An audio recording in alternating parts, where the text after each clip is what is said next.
कभी नोटिस किया है लोग ओशो को ज्यादातर भगवान मानते हैं या फिर कंट्रोवर्शियल गुरु। कुछ लोग कहते हैं उन्होंने मिलियंस ऑफ लोगों की लाइफ चेंज की और कुछ लोग कहते हैं ये सब एक डेंजरस एक्सपेरिमेंट था। उनके पास लग्जरीज रॉयल्स रॉयल्स कार्स थी, थाउजेंड्स ऑफ फॉलोअर्स थे और एक ऐसा फिलोसोफर जो दुनिया के रूल्स को चैलेंज करता था। लेकिन सवाल ये है, ओशो सच में एक इंटेलिजेंट आदमी था या फिर एक ऐसा माइंड जो लोगों को इन्फ्लुएंस करना जानता था। आज हम ओशो की लाइफ का वो साइड देखेंगे जिसके बारे में बहुत कम लोगों ने बात की है। So finally today we are talking about ओशो's dark and psychology side, how he built their empire. Part 1. Who was Osho? Osho का रियल नाम रजनीश था। वो इंडिया में एक फिलोसॉफी प्रोफेसर थे जो स्लोली एक स्पिरिचुअल टीचर बन गए। उनकी बातें नॉर्मल रिलीजन गुरु जैसी नहीं थी। वो मेडिटेशन की बात करते थे लेकिन साथ ही में सोसाइटी के रूल्स को भी क्वेश्चन करते थे। उनका कहना था इंसान को फ्रीडम चाहिए, माइंड को कंडीशनिंग से फ्री होना चाहिए और शायद इसी वजह से यूथ उनको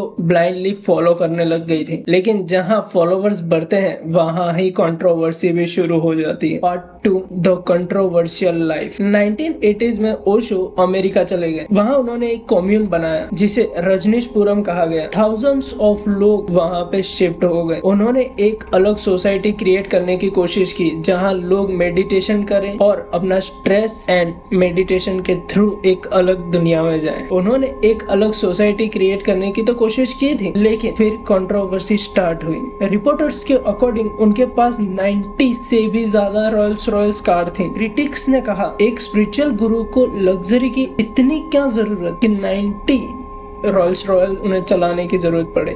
फिर लोकल गवर्नमेंट के साथ कॉन्फ्लिक्ट हुआ और एक स्कैंडल भी हुआ जिसमें पॉइजनिंग अटैक का अक्यूजेशन लगा। इसके बाद सिचुएशन और भी सीरियस होती गई। Part 3 the psychology behind Osho. यहाँ एक इंटरेस्टिंग चीज है, ओशो सिर्फ स्पिरिचुअल टीचर नहीं थे, वो ह्यूमन साइकोलॉजी को डीपली समझते थे। उन्हें पता था लोग क्या सुनना पसंद करते हैं, freedom, no rules, no guilt. ये आइडिया लोगों को अट्रैक्ट करते हैं क्योंकि हर इंसान के माइंड में एक हिडन डिजायर होता है रूल तोड़ने का और शायद इसी वजह से उनको लोग फॉलो करते थे, वो भी ब्लाइंडली। पार्ट 4 जीनियस और मैनिपुलेटर। ओशो को गुजरे हुए कई साल हो गए हैं लेकिन आज भी ओशो के बारे में ओपिनियन डिवाइडेड है। कुछ लोग कहते हैं वो एक अलग मास्टर थे, कुछ लोग कहते हैं वो सिर्फ एक ऐसे मास्टर थे जो माइंड को रीड कर सकते थे लेकिन उन्होंने मेडिटेशन को मॉडर्न बना दिया। लेकिन कुछ लोग कहते हैं ये सब एक साइकोलॉजिकल इन्फ्लुएंस था, एक पावरफुल पर्सनैलिटी जो लोगों को डीपली इम्पैक्ट करती थी। सच क्या है? हो सकता है दोनों साइड में थोड़ा थोड़ा सच छुपा हो। End of the story. History में कुछ लोग ऐसे भी होते हैं जिन्हें सिंपल कैटेगरी में समझना इम्पॉसिबल होता है। ओशो भी शायद उन्हीं में से एक थे। कुछ लोगों के लिए